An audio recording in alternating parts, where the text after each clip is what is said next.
Good afternoon, everybody. So, welcome to today's session on knowledge sharing.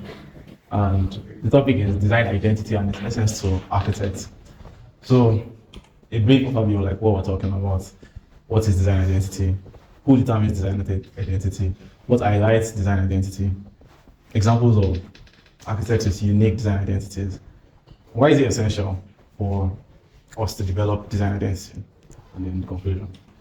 So, what is design identity? Generally, design identity refers to distinctive visual and conceptual characteristics that defines and represents a brand, product, organization, or individual through design. In the context of architecture, design identity refers to the unique and recognizable characters or style of a building that reflects certain values, culture, context, or personality. Who determines design identity? In the context of architecture, there are various factors that determines design identity. There's the cultural context, the environment, there is the client, there is the architect. So these are some of the factors that determines design identity. What highlights design identity? So in the case of what highlights design identity, Mary described design identity as what characterizes a design. And a major characteristic of what highlights design identity is form, the form of a building. Think parametric architecture. The first thing that comes to mind is the form. And then another factor that highlights design identity is materiality, the choice of materials you use. Is it brick? Is it steel? Is it concrete? In the case of like brutalized architecture, concrete, the raw concrete, exposed concrete. So, and then also the spatial experience. This refers to what you experience inside the building. It characterizes the design in itself because the spaces you get into and it has a sense of architecture in itself just through the spatial experience. There are unique, like the architects that deal with spatial experience as their design identity. An example of that is Tado Ando, the Japanese architect. Also, speaking of spatial identity and Tado Ando, this is the image of Church of Light. It's a building that he designed. And most of the buildings he designed have a very similar, they have a very similar identity in the sense that when you're in it, the space has its own characteristics. There's some form of unique light entering the building. There's some form of light playing on the material. Essentially, it defines his style of architecture. Examples of architect's unique identities. So this is Demas Nwoko. Demas Nwoko is a Nigerian architect from Benin. He's one of my favorite architects. And before I show you the buildings, his style or his identity in design relates more to the cultural context, where the culture or the environment determines his design identity, even before the client. So it ties back to what determines design identity. So here are some examples of the buildings he's designed. There's New Culture Studio in Ibadan.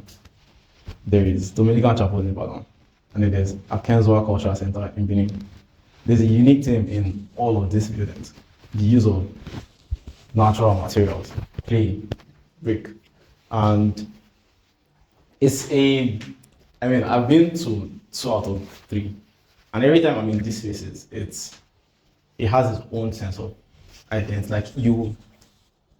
You feel like you can tell that it's the same person that designed it. From Dominican Chapel to New Culture Studio. The materials are it's not just brick, because everybody can use brick, but the way he uses it, it is specific to him. So you know that, this is this person's design identity. This is how you recognize this person's design. Another example, Zaha did talk of parametric architecture. I'm of the opinion that if we were in 20 years ago, 30 years ago, parametric architecture would be a evolution, like we had brutalist architecture as a movement or modernist. I believe that parametric architecture would have been a movement on its own, but we're in a phase where it feels like every modern design just falls on that model. Zara did. And here are some examples. The Hida Year Center, Grand Theatre of Rabat, Shenzhen Science and Technology Museum. The identity is the form. It speaks for itself, really. Where you can't just tell that this is this person's modus operandi. This is their identity. I mean, we can all see a building from Zaha Hadid and you will know it's a Zaha Hadid building. And that really embodies what design identity is all about. Another example, Santiago Calatrava. Most times when I do designs and how to do case study, this is usually one of my go-tos because he has a very unique form. He plays around a lot with natural forms that exist, which is biomimicry. A few examples, the Oculus in the US, Museum of Tomorrow in Brazil, Stadion in Tijuana in Italy. They all have a very unique form to them. Aside from like these ones, there's also like a few others, like multiple others that he has designed. There's an airport that he designed, and every time you see a building that is designed by Santiago Calatrava, you can recognize it. And that is the essence of design identity, owning a style, owning what represents your brand. And then there's also Francis Gehry. This is like the last example out of like multiple architects like this. His identity is more rooted in cultural context. He's African based. And a lot of his designs are very cultural, like he's in the very like cultural context. The use of clay bricks, the use of steel trusses and roofs to, enable ventilation into spaces. One would think, that's the typical cultural designing, but with him it's a consistent theme.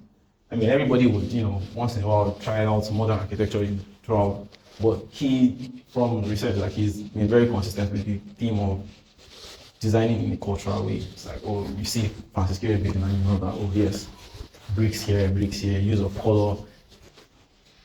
It feels very local, but that's the identity. It's like, we don't have to look like everything else that exists. So yeah, why is that identity essential?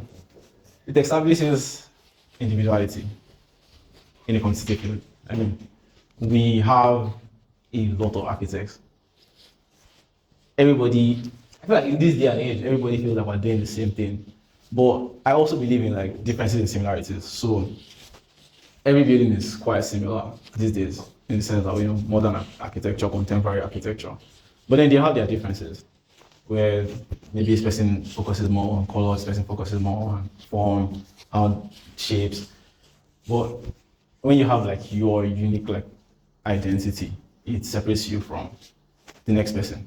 So if your choice is materials, it separates you from the person that their choice is form, and it separates you from the person whose choice is informed by the client. And also, it helps you build client trust. People typically believe in what they've seen to be successful over time. And with clients, if you don't see an existing template, where it has worked, it's harder to buy into. Trying out a new thing with a new client without showing where it has worked is usually harder than having a project or having an ideology that is consistent, that you've tested and it's proven that, okay, yes, this is what works, at least for you. So yeah, it helps build client trust. And it enables long-term growth and legacy. So, like I said, going back to the architects that were in the example, they've been doing it consistently for years. So at least be able to point them out as this is their style. And that's their legacy, really. Zaha Hadid's legacy is parametric architecture. You don't think, brutalists, I think Zaha Hadid. The moment they see parametric architecture, you think Zaha Hadid, which is the essence of having a unique identity. All right, in conclusion, design identity is far more than just a personal style or aesthetics. Really. It reflects our values, our understanding, our level of creativity, and also our architectural intent. It shows where we want to focus on, what we want to focus on. Do I want to focus on steel? Do I want to focus on glass? Do I want to focus on using local materials? And in the end, design identity is not just about being seen, it's about being remembered. Our legacy as architects. Yeah, thank you very much.